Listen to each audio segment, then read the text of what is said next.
제가 교수님을 어떻게 소개할까 망설였는데요. 제가 책을 한 권 가지고 왔습니다. 제가 사실은 대학 다닐 때부터 김영석 교수님께서 쓰신 책은 사실 다 읽었습니다. 제가 전공이 철학이었고 철학을 가르치는 교수였기 때문에 교수님 책들은 다 읽었는데요. 교회 부임해서 읽은 책이 이 책입니다. 여러 책 중에 우리 행복합시다. 교수님께서 2021년 12월에 쓰신 신문 기고문들을 모아서 펴낸 책입니다. 제가 어느 날 교수님 새로 책을 펴내셔서 이 책을 사서 읽어야 되겠다 하고 읽었는데요. 짧은 글인데 제목이 이렇습니다. 여러 제목 중에 곧 지팡이 신세를 면치 못할 것 같다 하는 짧은 글입니다. 이 책의 42페이지를 잠시 읽어드리겠습니다. 오래전에 친구인 이일선 목사 부부가 우리 집을 방문한 적이 있었다. 한국의 슈바이처로 불리는 의사이기도 하다. 대문 안으로 들어서면서 사람은 둘인데 다리가 여섯이어서 죄송합니다 하고 웃으면서 인사를 했다. 목사님 사모님 다 울릉도에서 무리하셔서 지팡이를 짚으시니까 이 목사님께서 사람은 둘인데 다리가 여섯이어서 죄송합니다 하고 웃으면서 인사를 했다. 둘 다 지팡이를 짚고 와서 미안스러웠던 모양이다. 그 유머러스한 태도가 부러웠다. 나도 때가 되면 지팡이를 짚고 걸으면서 늙으니까 두 다리로는 모자라 셋이 되었습니다 라고 농담할 용기가 있어야겠다고 다짐해 본다. 이렇게 쓰신 글이 있었습니다. 아까 우리 전 선생님께서 또 소개를 잘 해주셨고 또 여러분들이 빨리 강연 듣고 싶어 하시니까 강연을 통해서 모든 말씀 듣기로 하고 우리 큰 박수로 우리 김영석 교수님을 모시도록 하겠습니다.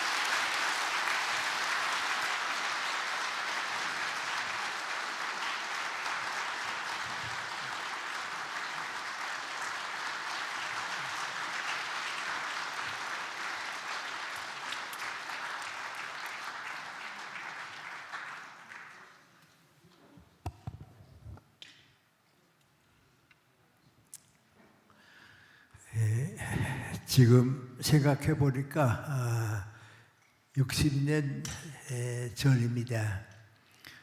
박정희 대통령이 쿠데타를 일으키고 우리 나라와 서울이 아주 혼란스러웠을 때에 이일선 목사님이 혼자 서울 거리에 군인들이 왔다 갔다 가고 그런데 찾아왔습니다. 올 목적은 신일교회를 당신이 설립하고 키워왔는데 이제는 의사가 돼서 교회를 떠나고 울릉도로 갈 계획을 가지고 계셨습니다. 나보고 다니는 교회도 있고 그러겠지만은 우리 신일교회를 와서 좀 도와달라고. 나는 교수로 있으니까 목사님이 어떻게 되십니까? 그랬더니 안성진 목사님이 목회의를 맡아보시게 됐다고. 근데 좀 협력해서 이 청년부나 대학생부를 좀 맡아줬으면 좋겠다고 하는 부탁입니다. 그래서 그 부탁을 받고 한 1년 동안 도와드렸는데 제가 1년 동안 미국에 교환 교수를 가게 됐습니다. 그래서 더 도와드리지도 못하고 또 우리 신일교회를 위해서도 별로 더 오래 일하지 못하고 떠나게 됐지만은 그 일선 목사님의 정신 또 그 가지고 있었던 뜻 그건 항상 가지고 있습니다. 그때 제가 느낀 것은 우리 기독교는 이렇게 교회만 지키는 것이 아니고 기독교가 우리 한국에 와서 모범을 보여준 것은 교회를 출발하지만은 많은 교육기관을 만들어 줬습니다. 그나마 여러분은 잘 그 당시를 모르실 정도로 쉬워되는데, 저는 평안도에서 해방도 맞이하고 어렸을 때 자랐습니다. 우리 평양 부근에 가게 되면 한 교회 한 학교입니다. 교회가 있으면 반드시 그 옆에 초등학교가 생겨서 학생들을 키워주고 신앙을 도와주고 그랬습니다. 제가 초등학교를 두 학교를 다닌 셈인데, 우리 교회가 세운 학교는 초등학교 4학년밖에 없어서 나머지 두 학년은 또 한 10리쯤 떨어진 칠골이라고 하는 곳인데, 거기에 가서 5학년, 6학년으로 졸업했으니까 우리 주변에 보게 되면 전부 교회 학교입니다. 그래서 기독교가 들어온 곳에는 교회가 있고 그 반 옆에는 교육기관이 있습니다. 서울도 그랬습니다.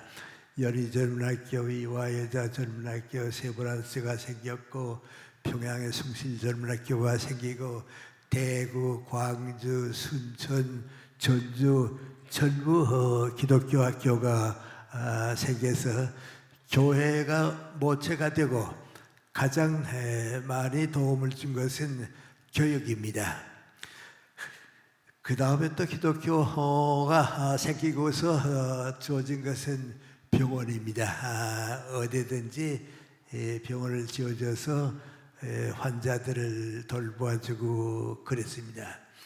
그래 이일선 목사님과 이렇게 잠깐이지만 만나고 해지면서 그 다음에 쭉 제 생각이, 안성진 목사님은 신의 교회를 위해서 수고해 주시고, 나는 또 연세대학교 교수로 있으면서 교육을 맡아서 도와드리는 셈이고, 그리고 일선 목사님은 또 의사가 돼서 도와드리는데, 이 세 노력이 합쳐가지고 국가와 민족에 봉사하는 것이 우리 기독교의 사명입니다. 그리고 오늘 여기 와서 보니까 일선 목사님의 생애는 너무 여러분이 더 잘 아시고 또 교회를 세워주셨으니까 아시고, 일선 목사님을 우리 한국에서 부른 대명사가 있습니다. 그 명관이 한국의 슈바이처입니다.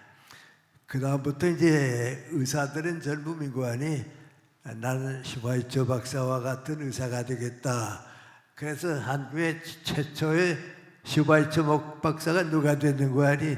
일선 목사입니다. 그래서 오늘은 제가 여러분이 잘 기억 못 하시는 분이 대부분이기 때문에 슈바이처 박사가 어떤 사람이었는가 그걸 간단히 소개하는 것이 일선 목사님을 소개하는 것보다 아마 더 좋을 것 같고, 그런 분이니까 일선 목사님이 목회를 그만두고 의사가 돼서 울릉도로 갔구나 하는 거 아마 이해하실 것 같습니다. 알베르트 슈바이처 박사는 독일 기독교계와 기독교 사상계에서 20세기에는 전 세계에 영향을 준 사람입니다. 그분은 독일과 불란서 이렇게 접경지대에 독일 사람으로서 이제 일하고 계셨는데, 당신의 전기를 보게 되면 뭐라 그러는 거 아니? 나는 24살 됐을 때에 다른 사람들이 평생에 걸쳐서 하고 싶어 하는 일을 4가지를 했다고 그랬습니다. 그러니까 얼마나 훌륭한 분이고 모범적인 분인가 하는 것은 짐작할 수 있습니다. 우선 우리는 많은 사람이 모르고 있는데, 그 당시 사람과 우리 교회에서는 알베르트 슈바이처 하게 되면 처음 알려진 게 뭐니? 음악가입니다. 음악인입니다. 그분은 이제 어려서부터 교회에서 자라니까 이제 음악을 가까이 했고 일찍부터 교회 이제 올겐 풍금 반주를 했습니다. 근데 그것이 교회에서 누구나 다 하는 일이니까 아마 그 어린도 했겠다 하는 생각을 가지는데 그때부터 슈바이처 박사는 음악이 무엇인가 하는 예술성을 알고 있었습니다. 좀 미안하지만 우리 교회에 오게 되면 찬송가를 평생을 살고 있으면서도 예술성을 가진 사람은 많지 않습니다. 그 예술성을 가졌다 하는 것은 작곡가가 가지고 있는 사상을 내가 받아들이고 그 사상을 가지고서 반주로서 연주로서 더 높은 위치까지 가야 그걸 우리가 음악을 이해한 사람이다 그럽니다. 그러니까 저 같은 사람이 교회에서 평생 살았지만은 솔직히 말해서 그걸 잘 모릅니다. 이제 그런데 올겐 풍금 연주에서 교회에서 제일 소중히 여기는 건 뭐하니? 바하입니다. 이 바하를 어떻게 연주하는가 하는 것이 음악계에서는 아주 정평이고요. 다 이제 해석이 다르니까. 그런데 그때부터 연주했기 때문에 그 아마 하나님의 축복이겠죠. 음악을 깊이 이해하고 또 깊은 신앙을 가지고 바하의 정신을 받아들이기 때문에 우리 기독교 음악사에 통하게 되면 바하의 기독교 정신에 통한 음악의 최초의 연주자입니다. 그래서 그분이 이제 그걸 다 놓고서 아프리카로 갔잖아요. 아프리카에 가서도 그 음악을 놓칠 수가 없어서 아프리카에 가니까 풍금도 없고 그러잖아요. 그래서 이런 널판에다가 다 이렇게 그려놓고선 말이죠. 그걸로 그 널판을 두드리면서 연주했습니다. 근데 우리가 생각하면 거기 이제 악보만 놓고서 이제 맨손으로 이렇게 두드리면서 연주했다는 게 민구하니 우린 모르지만은 슈바이처 박사는 자기 영혼에서 역적으로 그걸 이해하니까 그걸 혼자 연주하는데요. 그 연주하면서 1시간, 2시간 동안은 그 음악에 빠져서 자기 자신을 모릅니다. 근데 그 왜 연주했는가? 세계에서 최고로 가는 음악 연주를 했는데 바하 오르간 하게 되면 그분밖에 없는데 그 명성을 그 높은 위치 그걸 잃어버리고 싶지 않으니까 그걸 유지하고 싶으니까 널판에다가 그려놓고서 그 생각해 보세요. 그 아프리카 시골에 가서 음악을 사랑하는 마음이 있고 하니까 그 연주하면서 보냈습니다. 그래서 몇십 년 세월이 지난 다음에 상당히 세월이 지난 다음에 유럽을 여행하게 됐습니다. 그때 유럽에서 어떻게 하는 거 아니 슈바이처 박사가 이번에 다시 돌아가게 되면 그 연주를 우리가 들을 수가 없을 테니까 그 음악 회사마다 말이죠. 음악 회사마다 전부 그때 연주했습니다. 아프리카로 다시 가기 전에 그걸 남겨달라고 말이죠. 그 바하 음악을 연주한 걸 쭉 다 남겨줬습니다. 근데 저는 음악을 잘 모릅니다만은 대학생 때 또 이따만큼 이제 음악을 전공하는 사람들 때 그 올겐 레코드를 들었습니다. 그러면 그 들은 사람이 민구 안에 슈바이처 연주라고 말이죠. 이건 누구 연주고 누구 연주인데 바하의 기독교 음악의 올간의 연주라고 말이죠. 그 나는 음악을 잘 못 이해하면서도 그렇게 들을 때 뭐 느끼는 거 아니? 바하의 신앙생활, 교회 전통, 음악으로 하나님께 영광 돌리는 그 일, 거기에서 최고였습니다. 그때 왔을 때 연주하지 않았으면 전 세계가 그 연주를 알아듣지 못할 정도로 아까운 유산을 남겼습니다. 그러니까 그 음악을 통해서 남긴 유산이 얼마나 소중하다 하는 건 그 당시 사람들은 다 압니다. 그렇게 되니까 이제 그 올겐 연주라는 게 이제 우리 같은 이게 올겐만 놓고서 이제 하는 게 아니고 파이프 올겐을 또 그분이 젊은 적을 연구했습니다. 그래서 마지막엔 문구안이 어떤 때는 교회가 건설하고서 파이프 오르겐을 설치해야 하는데 이렇게 설치해야 하는데 그 오르겐을 연주하고 설치하는 것까지도 지도해 주었습니다. 그래서 우리 기독교 음악과 바흐 음악 그리고 오르겐 연주는 그분이 개척해 주었고요. 지금도 이제 다 그 뒤를 따르게 있고 그렇습니다. 그리고 24살 나면서 박사학위 논문이 통과시켰습니다. 그래가지고 대학 교수가 됐습니다. 그리고 또 어떤 구안이 신학을 연구하고 그랬기 때문에 기독교 생애 연구 논문을 가지고 신학대학을 강의하게 되고요. 한 번 더 나가서 민구안이 교수가 됐습니다. 그러니까 24살에 다른 사람이 평생 동안 하고 싶은 일을 다 했다고 하는 건 옳습니다. 그러면서도 또 교회 목회를 했습니다. 그렇게 시작해가지고서 그분이 이제 30세 가까이 됐습니다. 돼서 항상 이제 마음속에 보이는 거 아니 예수님께서는 30이 넘으면서부터는 공생활을 시작했다고 가정도 떠나고 자기 자신도 떠나서 나는 하나님의 사도로서 시작했는데 나는 30이 넘을 때에 어떻게 주님의 뒤를 따라갈 수 없나 주님을 더 가까이 모실 수 있고 봉사할 수 없나 주님께서 무엇을 주실 것 같은데 모르겠단 말이죠.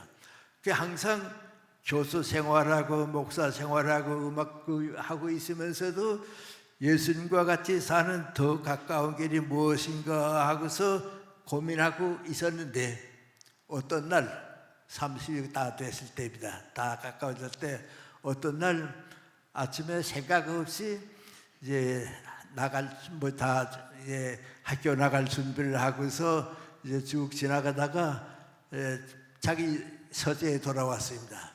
서재에 돌아와서 뭐 잡지도 오고 뭐 이제 책도 오고 그런데 아프리카에서 온 그 월간지 비슷한 기독교 신문 비슷한 거 봤습니다. 보니까 그게 뭐라 그러는 거 아니 아프리카에는 많은 환자들이 있지만은 의사가 없어서 치료를 받지 못하고 있다. 그 기사를 봤습니다. 그러고서 슈바이처 박사가 그러는 거 아니 내가 가서 도와줘야겠다 마셔. 내가 가서 그 치료받지 못하는 그 아프리카 거기 참 후진 사회 아닙니까? 가야겠다. 그리고 이제 기도하고서 주님과 약속을 하고 아프리카에 가기로 했습니다. 그 가려고 하니까 의사가 돼야 할 거죠. 그 대학에다 뭐라 했는 거 아니 나 의사 공부를 시작해야겠으니까 교수직을 사표하겠다고 말이죠. 교수직을 떠나고 의학 공부를 해야겠다고 말이죠. 그 다들 청망받는 대학 교수인데 이제 의사 공부돼가지고 돈 버는 거냐 뭐 하는 게야 말이죠. 왜 의사가 됐냐고 말이죠. 그 당신이 뜻이니까 민구안이 내가 갈 곳이 있기 때문에 사표를 내겠다고. 그 교수회가 모였습니다. 모여가지고서 슈바이처가 교수직을 사임하고 의사가 되겠다고 그랬는데 어떻게 하면 되냐 말이죠. 그 목적이 뭐냐? 아프리카에 의사가 되기 위해서 가는 게 목적이니까 그 교수에서 무슨 걱정을 했는 거 아니? 그러면 교수직은 그냥 계속하고 그 너무 좋은 교수니까 이제 후임을 고를 수가 없으니까요. 교수직은 계속하고 의사 공부는 야간의과대학에 가서 그 대학에 야간의과대학에 가서 하는 거 허락하자. 그래서 그 대학에서 비로소 뭐 허락했는 거 아니? 교수로 있으면서 또 의과대학의 학생이 된 사람은 그 사람 혼자뿐입니다. 그래서 낮에는 대학 교수하고 일요일은 교회를 봐주고 밤에는 의과대학생이 돼가지고서 3년 동안 공부하고 그 의사 자격을 땄습니다. 그러니까 슈바이처 박사 자기 자서전에 뭐라고 얘기했는 거 아니? 얼마나 하룻밤에 2시간 이상 자질 못하고 그걸 다 해냈습니다. 다 해내고 나서 그 의과대학의 의사 자격을 얻고 나니까 그 자격을 얻고서 나오면서 이제 쭉 보니까 자기도 모르게 그 아주 엄격한 성격인데 눈물이 나서 울었다 그래요. 이제 내가 이 어려움을 다 해냈구나 말이죠. 그 다음에 이제 의사가 돼가지고서 가는데 그 당시엔 별로 도와주는 사람이 없었습니다. 그래서 당신이 모든 걸 얻고 결혼하면서 같이 갈 그 가나사와 더불어 결혼하고 아프리카로 갔습니다. 가서 병원 짓는 거 뭐 하는 거 전부 다 당신이 시작을 해가지고서 거기 가서 하고 이자도 얘기했지만 이제 올게 연주하기 위해서 밤에 1시간, 2시간씩 나무 그 건반을 두드리는 일도 하고요. 그리고 또 그만큼 유명한 신학자를 있고 그러니까 저서를 또 계속합니다. 책을 쓰는 걸 이제 계속하고 의사일 보고 병원 짓고 정말 한 사람의 그 수많은 일을 했습니다. 그리고 그때도 이제 윤리학 책도 꺼내고요 그랬는데 그렇게 쭉 일을 하고 있으니까 이제 여기저기서 알려지기 시작해서 그런 사람이 그분이 있으면 우리가 도와야겠다고 그 도움을 받고 병원에 좀 안정되고 그랬습니다. 그리고 이제 그게 알려지게 되니까 노벨 평화상을 받았습니다. 그 평화상 받은 때 기록이 나오는데 평화상을 받으러 오슬로까지 갔는데 그날은 비가 부슬부슬 오고 이제 비가 쏟아지고 있는데 많은 사람들이 환영해 줬습니다. 그래서 거기 온 기자들이 이 평화상금을 받아가지고 무엇에 쓰려고 하느냐 그랬더니 문둥병, 나병 말이죠. 그 나병병원을 짓겠다고. 지금 내가 있는 병원에는 일반 병동이 있고 그 나병 환자들 위한 병원을 짓겠다고 말이죠. 거기에 있던 사람들은 거 아니 도와드리자고 말이죠. 우리가 다 도와드리자고. 거기서 헌금도 받고 상금도 받아가지고 아프리카에 가서 나병동도 시작하고 그랬습니다. 그러니까 이제 그 뜻을 아는 사람들이 가서 도와드리기도 하고 배우기도 하고 그런데 우리 이일선 목사님이 그걸 아시고서 미국안이 가서 그분을 모시고서 거기서 같이 봉사하고 지나고 와서 한국의 슈바이처 박사가 되겠다고 그래서 온 겁니다. 그러니까 그 뜻을 모르게 되면 그 이일선 목사님이 왜 마음을 받고 의사가 됐는가 하는 걸 모릅니다. 그리고 그 당시 이제 제가 우리 세브란스도 있고 그립니다마는 모든 의과대 학생들, 특별히 크리스찬 의과대 학생들은 전부 꿈이 뭐고 하니 나도 슈바이처 박사가 된다고 말이죠. 나도 한국의 슈바이처가 된다고. 여러분이 이제 신문 같은 거 보게 되면 아주 의사로서 희생적이고 그 불행한 환자를 위해서 봐준 사람을 슈바이처 박사, 제2의 슈바이처 박사, 한국의 슈바이처 박사, 거의 미국도 그랬고 일본도 그렇고 세계적으로 다 그랬습니다. 그러면서 이제 그분이 남겨놓은 그 철학 사상이 하나인데 아주 그 깊은 사상입니다. 그 당시에 그 대목을 가지고서 이제 병원을 짓기 위해서 아프리카의 그 강가에 이제 대목대를 가지고 오다가 하늘의 별을 쭉 바라보는데 기독교 정신과 윤리학, 기독교 윤리학이 이제 문제가 되기 뭐냐 하다가 생활에 대한 삶에 대한 목숨에 대한 의경심이라고 하는 윤리학 책을 써서 그것이 전 세계적으로 알려지게 되고요. 그리고 내 생애와 사상에서라고 하는 자서전이 나왔습니다. 그 자서전 때문에 나 같은 사람도 이제 그 박사를 알게 되고요. 존경스럽게 되고요.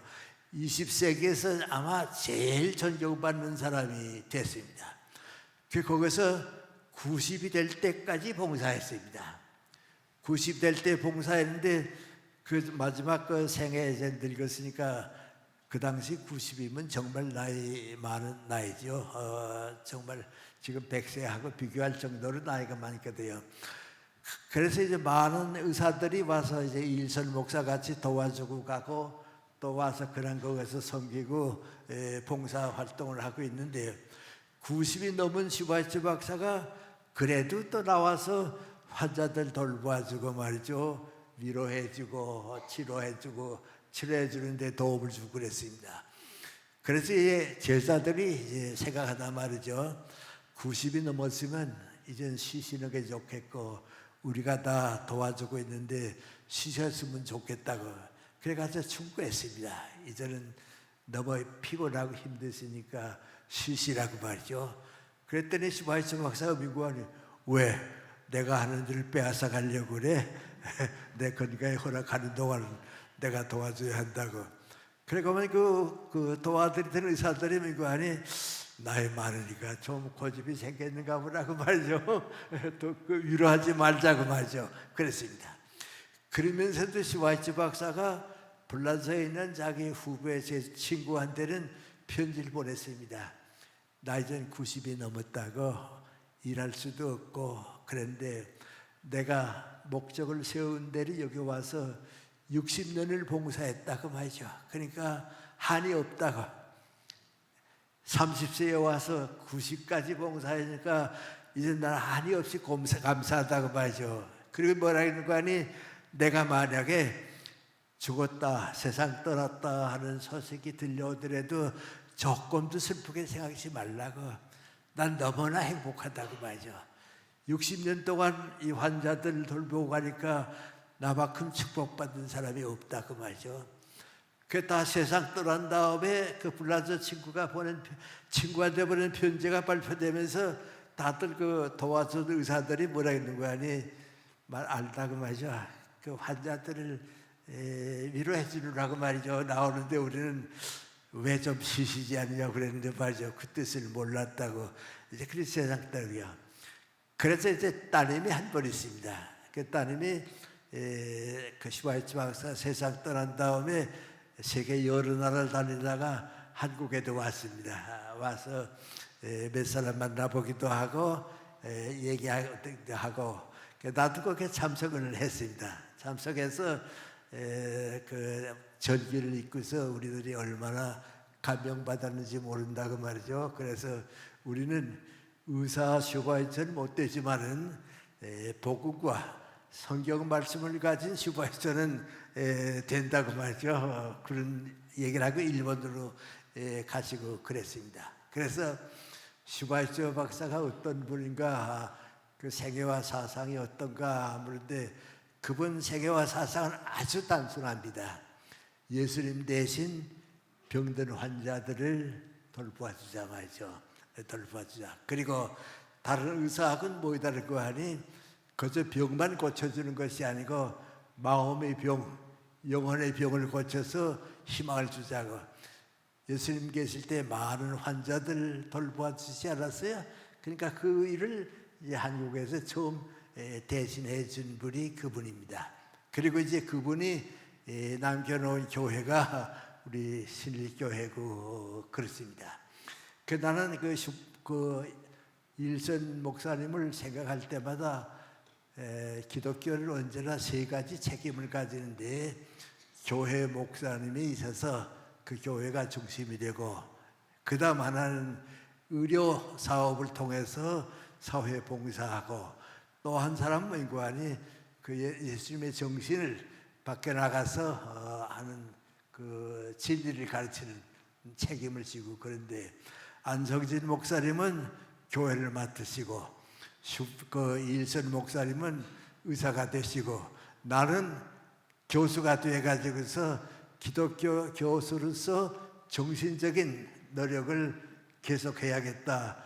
지금까지 그 일을 이제 계속하고 있는데 이제 두 분 다 세상 떠나고 나 혼자 남았습니다. 나 혼자 너무 오래 남았는데요.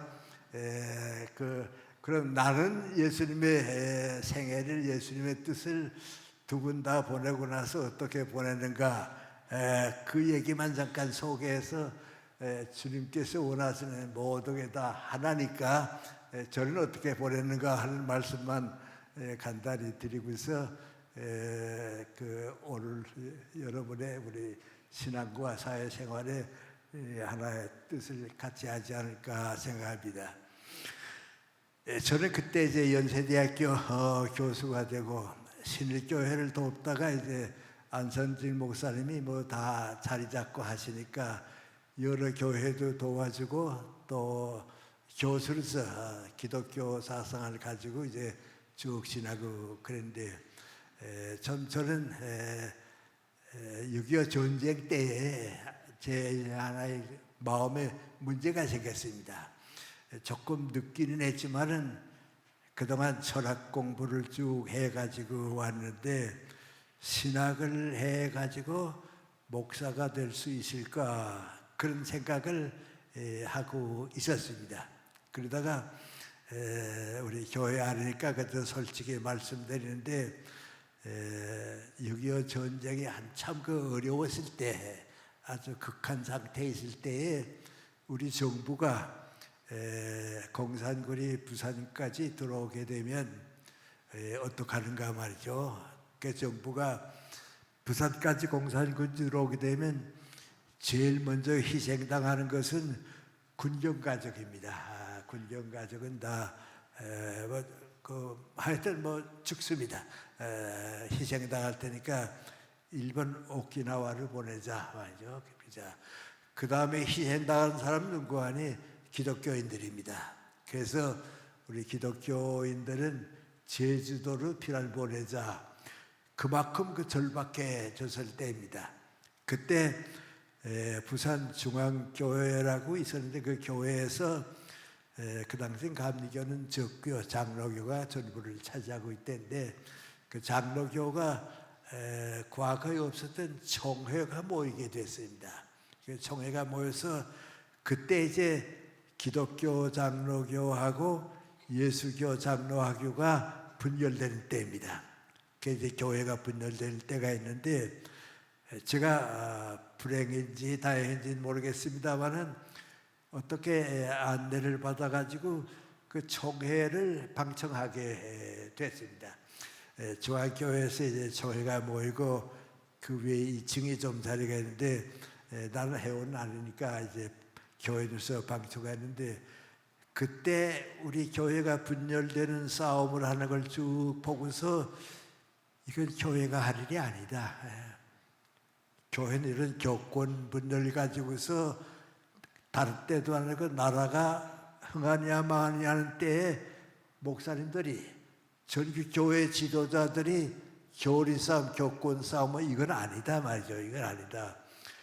그래서 나도 신학을 공부해가지고 목사가 늦었지만은 되려고 생각하는 것도 있었는데 아닙니다. 실망했습니다. 그래서 거기서 나와가지고서 해외 도쪽에 나와가지고 대청동 쪽으로 이렇게 쭉 길 가리면서 교회가 이러면 안 되는데 교회가 이러면 안 되는데 말이죠. 그리고 그때까지 내가 이제 생각하는 것도 있고 그러니까 고민하고서 그럼 어떡하지 하고 나 혼자 고민하고 오는데 미안합니다. 이건 제가 솔직히 신앙 고백인데 고민하고서 혼자 걸어오고 전쟁 때죠. 걸어오고 있는데 어디선가 조용한 음성이 들려왔습니다. 죽은 자들로 하여금 죽은 자를 장례지나게 하고 너는 하늘나라의 복음을 위해서 일해라 말이죠. 그래서 제가 어디서 들려오는 소식인지 몰라서 하늘을 쳐다봤습니다. 하늘을 막고 말이요. 그래서 그때 그 음소에 대해서 민구안이 알겠습니다. 그러겠습니다. 그래서 제가 미안합니다만은 신학을 공부하고 목사가 되려고 하는 이 꿈은 접었습니다. 그 대신 신학을 하고 싶은 생각은 있었습니다. 그래서 신학 공부는 나 혼자 했습니다. 공부는 책을 가지고 합니다. 신학 공부를 나 혼자 하고 철학 강의는 내가 대학에서 공부하도록 계속했으니까 하고 있고 양쪽을 다 하게 되니까 교회를 위해서도 봉사할 수 있고 학교에서 교수로서도 봉사할 수 있게 됐습니다. 그런데 내가 나 자신이 지금 생각해도 고맙고도 죄송스럽기도 하고 정말 그 주님의 은총의 선택이었다고 제가 믿는 게 민관이 교회 봉사 참 많이 했습니다. 미국에 가면 캐나다나 우리 전혁 선생 계십니다만은 미국이나 캐나다에 가게 되면 큰 한인 교회에서는 나 모르는 사람이 없습니다. 거기서 내가 전학 교수가 아니고요, 교회 부흥사라고 생각할 정도로 많이 봉사했습니다.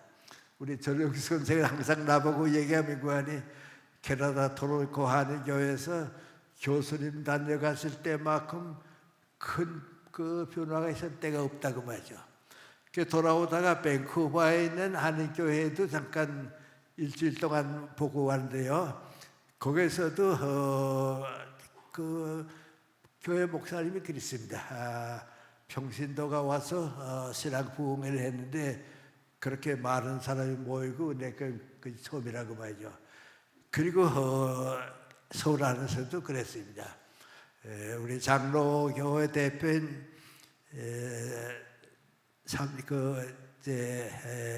교회에서도 이제 저희 광화문에 있는 교회죠, 세문안 교회죠. 거기서 백주년 기념사를 한 책을 보내주었어요. 그래서 들춰봤더니 세문안 교회에서 해마다 부흥회를 가을 봄 2번씩 했는데 목사 아닌 사람이 부흥회 한 사람은 나밖에 없어요. 그러니까 내가 양쪽을 다 봉사했고요. 우리 연세대학교에도 1년에 한 번씩 신앙강화 주간 부흥회가 있는데 목사 아니고 연세대학교 교수이면서 봉사한 사람은 내가 처음 시작이에요. 그 숭실대학은 70주년이 됐을 때에 어느 목사님을 모셔다가 부흥회를 할까 하고 다 교수에서 의논하다가 목사 아닌 제가 대학 70주년 기념 부흥회를 제가 맡아줬을 정도에, 그러니까 양쪽 봉사를 다 했습니다. 다 하다가 이제 65세가 돼서 정년이 돼서 학교를 떠나게 됐습니다. 제가 말씀드린 이제 그 다음입니다. 미안합니다.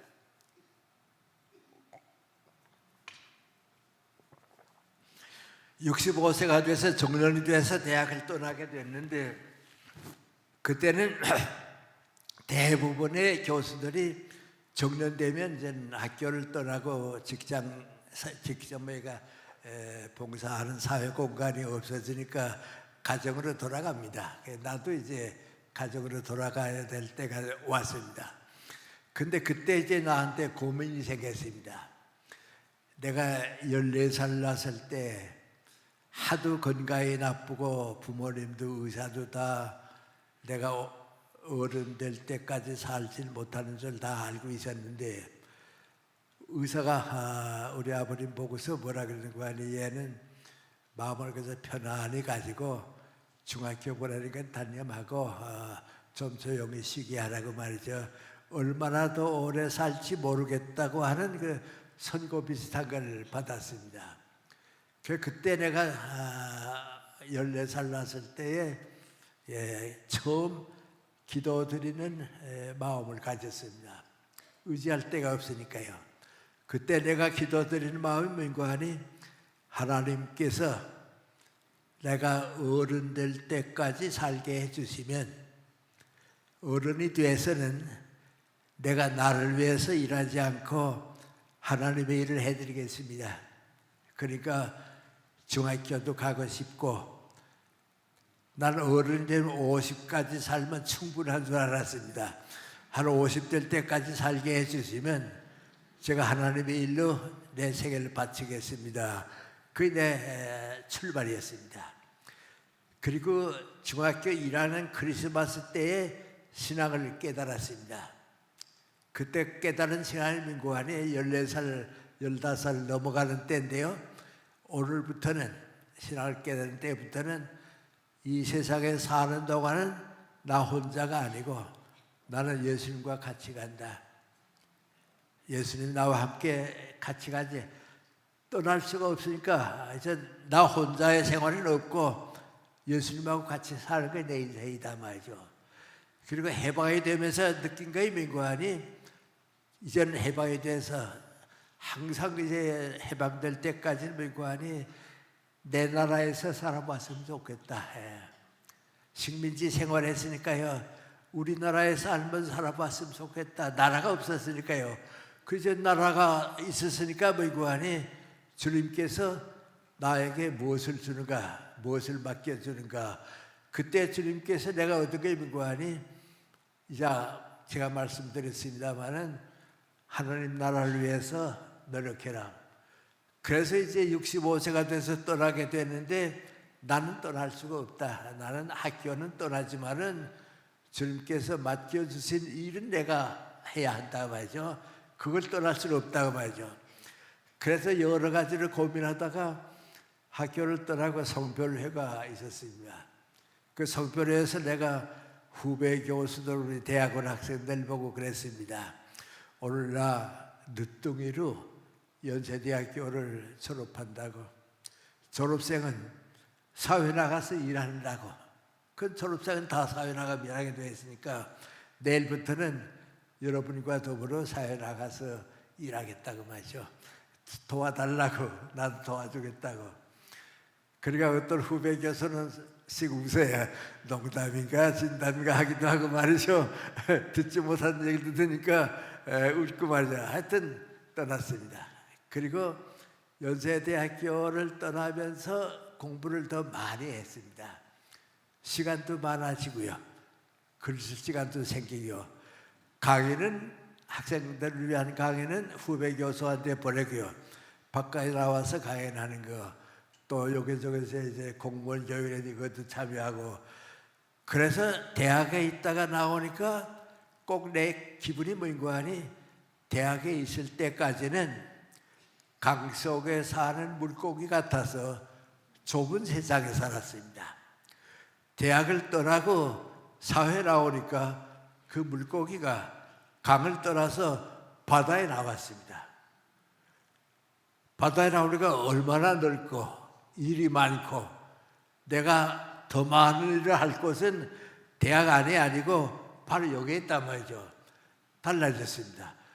그래서 학교를 떠난 다음에 미안합니다만 정말 공부도 더 많이 하고요. 일도 많이 했습니다. 내가 대학 교수로서 네 권의 책은 꼭 남기겠다 하는 생각을 했는데요. 한 권은 대학에 있을 때 쓰고요. 세 권은 다 대학 떠나서 70대 중반에 썼습니다. 그러니까 그 일이 계속되는데요. 80까지는 정말 일 많이 했습니다. 그래서 내 인생에서 제일 소중한 나이가 언제가 하면 60에서부터 80까지입니다. 그때가 없었으면 내 인생의 절반이 없어집니다. 그 80쯤 됐으니까 이제는 늙은 줄 알았습니다. 근데 가만 생각해 보니까 늙은 건 하나도 없어요. 이제 사람들은 자꾸 이제 늙은이 취급을 하는데 나는 안 늙었는데 자꾸 늙었다고 그래요. 그래서 남이 늙었다고 그래서 늙을 필요는 없으니까 그 생각을 좀 바꿔야겠다 말이죠. 그때 여러분도 잘 아시는 이제 우리 안배옥 교수님, 김태길 교수님이 우리 좀 함께 50년 동안 일한 좋은 친구입니다. 우리 셋이 한 번 만났습니다. 만나서 무슨 얘기하다가 계란에는 노른자위가 있어서 병아리도 까나오고 계란꽃을 하게 되었습니다. 우리 인생도 80이 넘도록 살아보니까 계란에 노른자위에 해당할 만한 나이가 있기는 있었을 텐데 그게 몇 살쯤이었을까 그런 얘기가 나왔습니다. 처음에는 50부터 시작하지 않았을까 그런데 선진국가는 그게 가능합니다. 사회수준이 높으니까 가능하고요. 지금은 가능합니다. 왜냐하면 우리 때하고는 또 다르니까요. 우리 때는 90까지 살았다 하면 큰일 나는 줄 알았어요. 상상을 못했거든요. 지금 90까지는 다 사니까 말이죠. 평균 수명이 달라졌습니다. 미안합니다. 제가 100살이 되니까요. 우리 서대문 구에서 말이죠. 연락이 왔어요. 금년에 100살이기 때문에 얼마에 청와대에서 기념품이 나온다고 그래요. 그래서 무엇을 내는가 하고서 기다리고 있었더니 집회인 하나 보내주셨어요. 이제는 100살 됐으니까 집회인 집으라고 말이죠. 근데 그 집회에 뭐라고 썼는고 하니 조선 왕조 때는 임금님이 전국을 다 살펴서 80된 사람에게 집회 보내줬다는 거예요. 그땐 80된 사람이 없었거든요. 그러니까 전국에서 골라서 보냈는데 이제 80은 안 가지고 100으로 될게요. 아마 이제 얼마 있으면 100까지 안 줄 거예요. 여러분 때는 120까지 올라갈지 모릅니다. 평균 수명이 그만큼 길어졌거든요.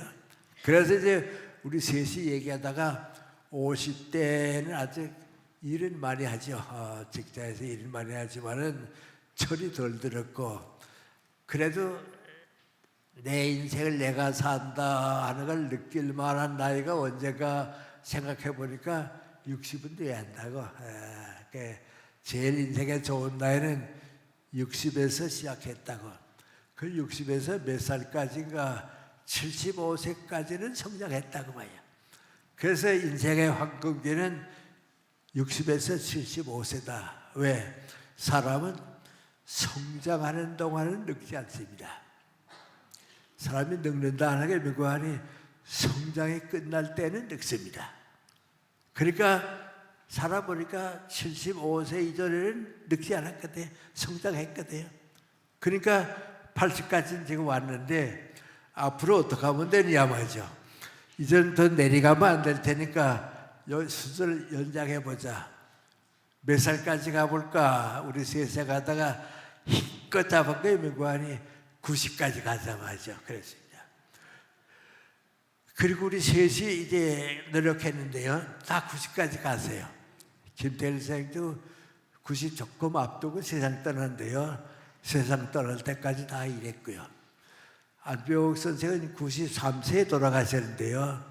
92세 때 텔레비전에 나와 얘기하는데 그때도 나라 걱정이에요. 나라 걱정하고 그래서. 근데 두 분 다 돌아가고요. 그 내가 90이 되고 나니까요. 미안합니다. 이제 나도 늙었다 말이죠. 사람이 늙을 때는 늙어야 하는 뭐 늙은 건 틀림없으니까 이제는 내 인생도 아름답게 마무리해야겠다 결심했습니다. 그럼 그 마무리하는 게 뭐냐고 생각해 보니까 나에게 주어진 일을 다 끝내고 이제 가정에 돌아가서 편안히 쉬다가 인생을 끝내면 될 테니까 이제 주어진 일만 끝내자 말이죠. 그 주어진 일만 끝내고 하려고 하는데 왜 그러냐면 친구들도 다 없어지죠. 90이 넘으니까 밖에 나와 활동하는 사람 없죠. 내 옆에도 90 넘은 사람 다 집에 이제 갇혀있고 그러니까 나도 90에 끝내려고 맡은 일만 다 끝내면 이제 나도 내 인생 끝내려고 생각했어요. 그런데 한 가지 일이 끝나면 또 다른 일이 생기고요. 또 이게 끝나면 또 다른 일이 생기고요. 일이 자꾸 계속해 들어오니까 끝낼 수가 없습니다. 그러니까 14살 났을 때 내가 한 기도가 그대로입니다. 주시는 일을 하겠습니다. 그랬으니까 그렇게 가보자. 잘 가면 95세까지 가지 않겠냐 말이죠. 95세까지 표준으로 가니까 계속 일이 생겨요. 95세까지 일했어요. 그런데 95세가 되니까요. 뚜렷한 게 맹고하니 몸이 따라오질 못해요. 나는 괜찮은데 전신력도 괜찮고요. 괜찮은데 몸이 자꾸 처지니까요. 이게 이제 늙었구나 말이죠. 앞으로 몇 해나 더 있을까? 이제는 몸이 따라오는 데까지만 가보자. 이제 몸이 못 따라오면 할 수 없고 그때까지만 가보자. 2년 더 지나니까 97세가 됐습니다. 그 97세가 됐는데 무슨 어떤 날 조선일보를 보니까요. 그 조선일보에 금년에 제일 좋은 책을 많이 쓰고 베스트셀러를 쓰고 독자를 제일 많이 가진 책을 남긴 사람들 10사람을 뽑아서 발표했어요. 근데 보니까 나도 그 속에 들어가 있어요. 야, 이거 내가 여기 들어갔단 말이죠. 그리고 다른 사람들 보니까 다 60대, 70대 중반이에요. 나만 97세거든요. 그래서 내가 가만 생각해 보니까 이게 맞다. 문장은 내가 봐도 내가 60대에 쓴 책이 제일 좋아요. 그때가 문장이 좋아요. 형용사도 많고요. 감정도 풍부하고요. 독자가 읽으면 문제의식도 같으니까 책 독자가 나오는 거거든요. 그거 끊어지면 끊어지거든요. 근데 왜 내가 97세에 들었는가 생각해 보니까 사상은 내가 안 됐다. 사상은 그래 내가 앞섰다. 그 사람들이 못 가진 사상을 내가 가지고 있으니까 거기에 들었단 말이죠. 그 사상은 내가 찾아 가진 것인가 주님께서 주신 겁니다. 다른 사람이 성경에 있는 것보다는 좀 더 깊이 읽었겠죠. 신학교는 안 다녔지만은 세계적인 신학자들을 통해서 공부한 사람은 어느 목사님이나 한국의 신학 교수보다 내가 앞섰을 겁니다. 그러니까 신학대학에 강의 나가죠. 신학대학의 교수님들한테 가서 토론하고 그러죠. 우리 은준관 목사님이 연세대학교에서 실천신학을 아주 훌륭한 분입니다. 그분이 대학에 있을 때는 몰랐다가 얼마 전에 세상 떠났는데 몇 해 전에 세상 떠나기 전에 나한테 책하고 편지를 보내주었어요. 우리 연세대학교 같이 있었던 교수님인데 보내다 그 편지를 봤더니 뭐라고 썼는고 하니 제가 대학에 있을 때에는 교수님의 영향이 그렇게 큰 줄을 몰랐습니다. 실천신학을 했기 때문에 학교를 떠나 나와서 보니까 교수님의 영향이 저보다도 컸습니다. 그게 정말 학교에서 더 많이 모시지 못한 것을 유감스럽게 생각한다고 그랬어요. 근데 그 내가 잘나서 그래 아무것도 아닙니다. 내가 좀 더 성경을 깊이 읽은 것 같아요. 신학자들과 더불어 신학 공부를 내가 한 건 사실이고요. 그리고 주님께서 우리 사회를 위해서 나한테 주신 사사입니다. 제가 자랑할 거 아무것도 없습니다.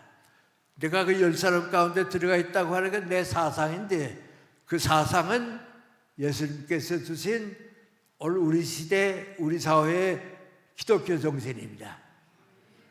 그래서 내가 나보고 그랬습니다. 너 아직 안 늙었다. 신앙이 내게 있는 동안 안 늙었다. 그 신앙이 끝나면 너는 늙지만 내 신앙이 남아있는 동안 안 늙었단 말이죠. 그래서 인간적인 욕심이고하니 이러다가는 100살까지 갈 것 같다. 마지막 목표까지 갈 것 같다. 그리고 99세가 됐습니다. 일은 그대로 계속했습니다. 일이 자꾸 생기니까 계속했습니다. 근데 조선일보, 동아일보에서 칼럼을 좀 써달라고 부탁이 왔습니다. 내가 하는 일인데 그 일까지 마저 할 수 있을까 하고 많이 고민하다가 그래도 부탁받았으니까 하자 해서 시작했습니다. 조선일보에는 분량이 좀 많아졌습니다.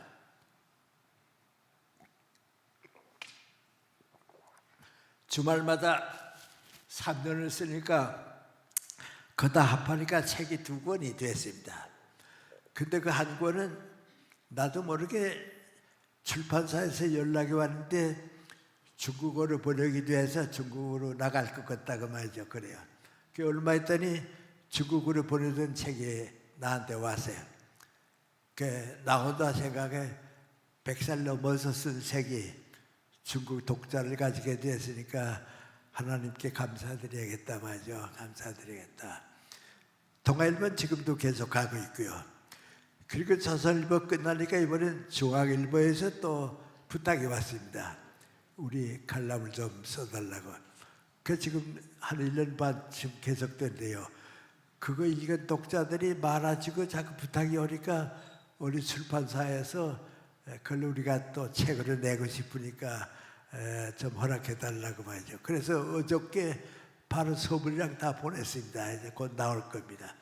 그러니까 지금 제가 이제 며칠 지나면 104세가 끝납니다. 이제 105세가 시작이 됩니다. 근데 기념으로 고맙게 생각하고 지금 다 준비하고 있고 그렇습니다. 그리고 나 혼자 생각하면 무슨 생각이 납니까? 나는 14살 났을 때 그저 살고 싶어서 나무같이 좀 오래 살고 싶어서 나는 우리 어머님한테 항상 미안한데 우리 어머님이 내가 너무 자꾸 아파서 이렇게 오래 못 살 것 같으니까 나보고 힘껏 부탁해 민구하니 20살까지만 좀 살아다고. 그래도 어머니를 늘 키웠는데 20살까지만 살아다고 그 목표였습니다. 근데 주님께서 나한테 지금도 일을 주십니다. 그럼 사람은 언제 사는 게 좋냐? 몇 살까지 사는 게 좋냐? 나보고 물어보면 난 뭐라고 하니 사람은 일할 수 있고 작은 도움이라도 다른 사람에게 줄 수 있을 때까지 살면 됩니다. 그러니까 앞으로 나는 얼마나 더 살지 모릅니다. 단지 하나 확실한 건 지금 1년 사는 것은 과거에 10년 산 것만큼 소중합니다.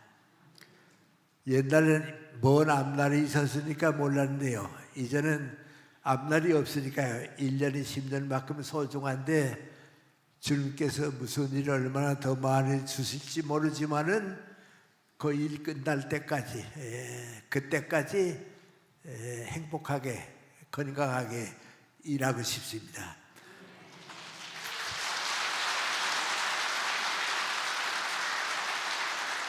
근데 대단히 좀 내 얘기가 길어서 미안합니다만은 제가 그렇게 병약하게 자랐는데요. 그래도 지금까지 병원에 입원해 본 일은 없습니다. 그리고 주님께서 맡겨주신 일을 하려고 하는데 아파서 못 해본 일은 없습니다. 교회 설교를 맡았는데 몸이 고달프고 힘들면 내가 갈 수 있을까 할 때는 기도드립니다. 주님께서 맡기신 일인데 그 일만 하게 해달라고 말이죠. 교회 오늘까지 오니까 누구보다도 지금 크니까 합니다. 미안합니다만 난 누가 제일 건강한가? 같은 나이에 일 제일 많이 하는 사람이 제일 건강합니다. 그건 주님께서 나를 종으로 쓰셨고 주님께서 너와의 어렸을 때 약속을 내가 아직 가지고 있다. 그게 제 인생입니다. 제가 일선 목사님 생각할 때 그분을 먼저 가셨지만은 그 열정이 나보다 더 강했던 분입니다. 그 환자들을 위해서 그 노력하는 거, 교회를 떠나서라도 예수님과 같이 정말 환자들을 사랑해 주려고 하는 그 열정 말이죠. 그 열정이 목사님은 돌아가셨지만은 같은 신앙생활을 시작하는 저 같은 사람에게는 살아남아서 오늘 여기 오니까 나 혼자 마음속에 목사님 그때 날 찾아오셨는데 신입교회 다시 와보니까 목사님은 안 계시지만은 목사님을 대신한 제가 있어서 맡았던 일 마무리해드리겠습니다 하는 생각입니다. 오늘 여러분과 같이 그런 생각을 가지게 돼서 감사히 생각하고요.